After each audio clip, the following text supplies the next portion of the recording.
Bismillahirrahmanirrahim. Assalamualaikum warahmatullahi wabarakatuh.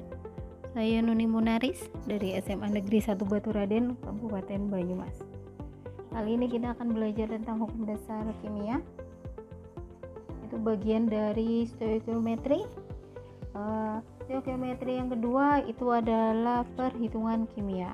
Untuk kali ini kita akan fokus mengenai hukum dasar kimia yang terdiri dari 5. Yang pertama ada hukum kekekalan massa atau hukum Lavoisier, yang kedua ada hukum perbandingan tetap atau hukum Prost, yang ketiga ada hukum perbandingan berganda atau hukum Dalton, yang keempat ada hukum perbandingan volume atau hukum Gay-Lussac, dan hukum Avogadro.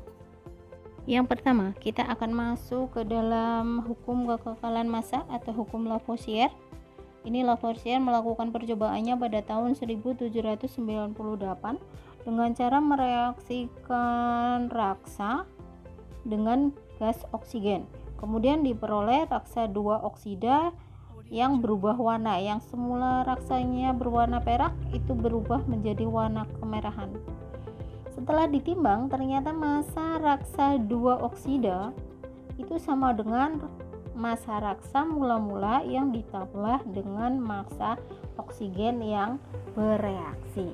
Sehingga dari hasil kesimpulannya itu Lavoisier menyatakan bahwa dalam suatu reaksi massa zat sebelum dan sesudah reaksi itu tidak berubah, tetap.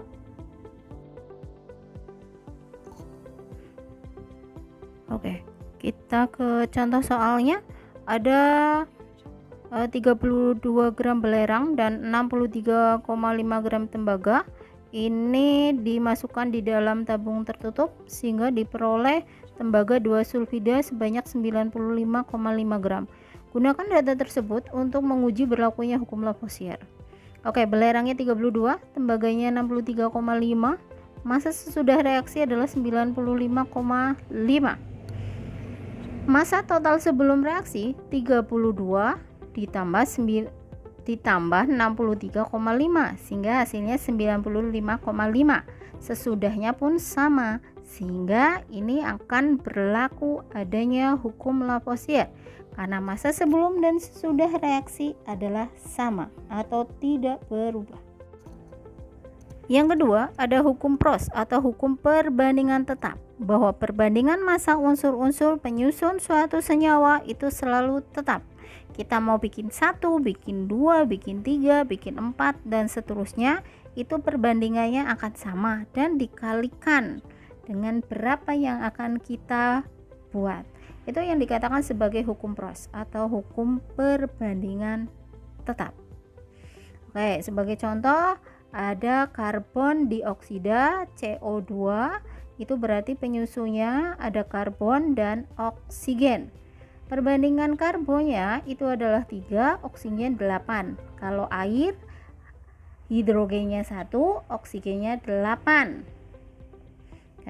Perbandingan massa karbon, hidrogen, dan oksigen dalam asam cuka adalah 61:8. Oke, untuk latihannya, pada percobaan pembuatan senyawa tembaga 2 sulfida, tembaga dicampur dengan belerang kemudian dipanaskan. Dari hasil pengamatan diperoleh data sebagai berikut. Ada 5 percobaan. Percobaan pertama tembaganya 1 gram, belerangnya 0,5. Ini kalau disederhanakan juga sama, 2:1. Kalau percobaan 2 juga akan menghasilkan 2:1 karena tembaganya 2 gram, belerangnya 1 gram. Ini diambil penyederhanaan yang paling sederhana.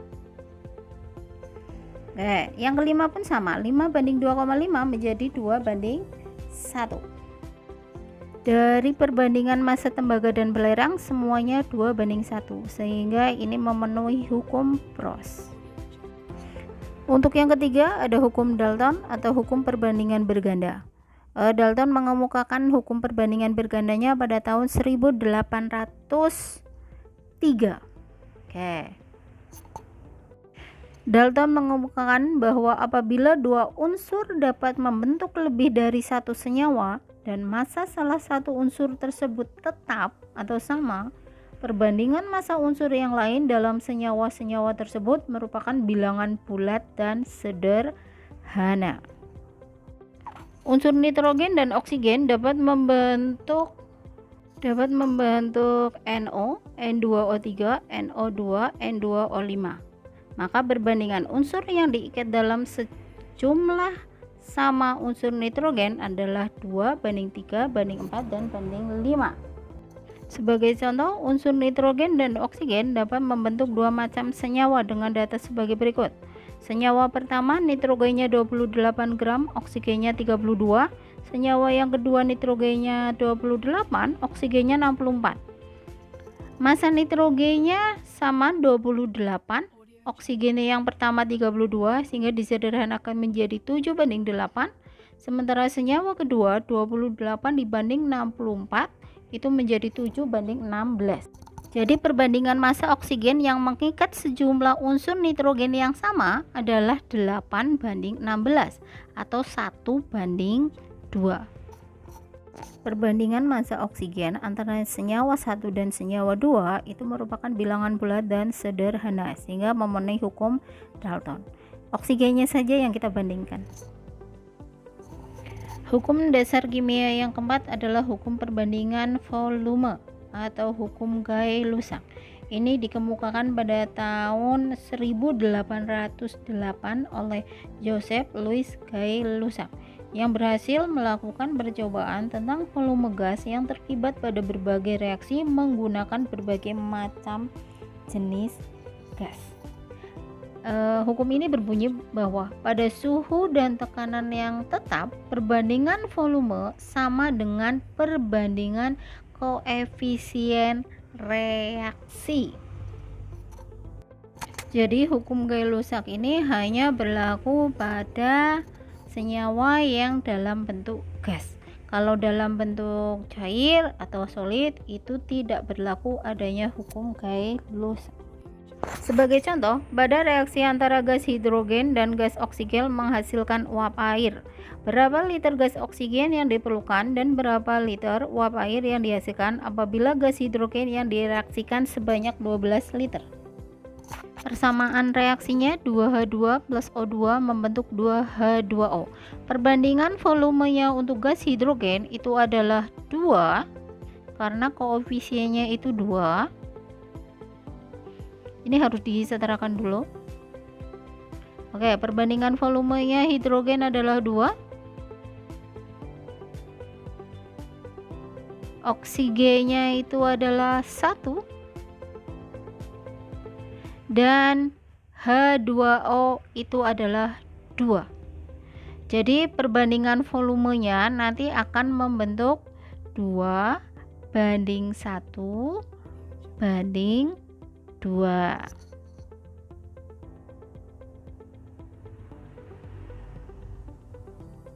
Perhatikan angka yang ada di depan koefisiennya tersebut.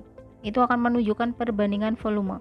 Dan di dalam persamaan reaksi semuanya sudah dalam bentuk gas.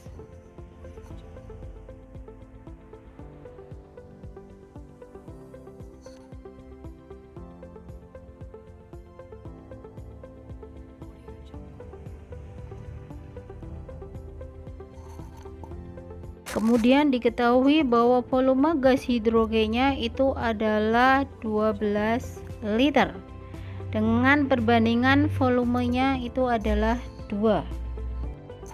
Oksigen karena perbandingan volumenya itu adalah 1, berarti setengahnya dari volumenya hidrogen. Berarti 1/2 dikali 12 dihasilkan volume oksigen sebanyak 6 liter. Volumenya air itu perbandingannya sama dengan hidrogen, jadi diperoleh 12 liter air. Dari perhitungan tersebut sehingga oksigen yang diperlukan adalah 6 liter, air yang dihasilkan 12 liter. Yang kelima adalah hukum Avogadro. Ini dikemukakan pada tahun 1811. Avogadro itu berasal dari Italia yang mengusulkan hipotesis bahwa pada suhu dan tekanan yang sama, volume suatu gas sebanding dengan jumlah molekul gas yang terdapat di dalamnya. Hukum yang kelima adalah hukum Avogadro. Nah, di sini kita akan menerapkan hukum Gay-Lussac dan hipotesis Avogadro. Gay-Lussac menyatakan apabila diukur pada suhu dan tekanan sama, maka perbandingan volume gas yang bereaksi dan hasil reaksi merupakan bilangan bulat dan sederhana. Avogadro menyatakan pada suhu dan tekanan sama, semua gas yang volumenya sama akan mengandung jumlah molekul yang sama. Untuk contoh soalnya, pada suhu dan tekanan tertentu, 2 liter gas nitrogen mengandung 8 kali 10 pangkat 22 molekul. Berapa molekul yang ada pada 10 liter gas amonia jika diukur pada suhu dan tekanan yang sama? Liter gas mengandung 8 kali 10 pangkat 22 molekul. Sehingga kalau ada 2 liter gas amonia, jumlah molekulnya pun akan sama karena berlaku pada suhu dan tekanan yang sama. Jika ada 10 liter gas amonia, berarti 10 bagi 2 dikali 8 kali 10 pangkat 22, sehingga diperoleh 4 kali 10 pangkat 23 molekul.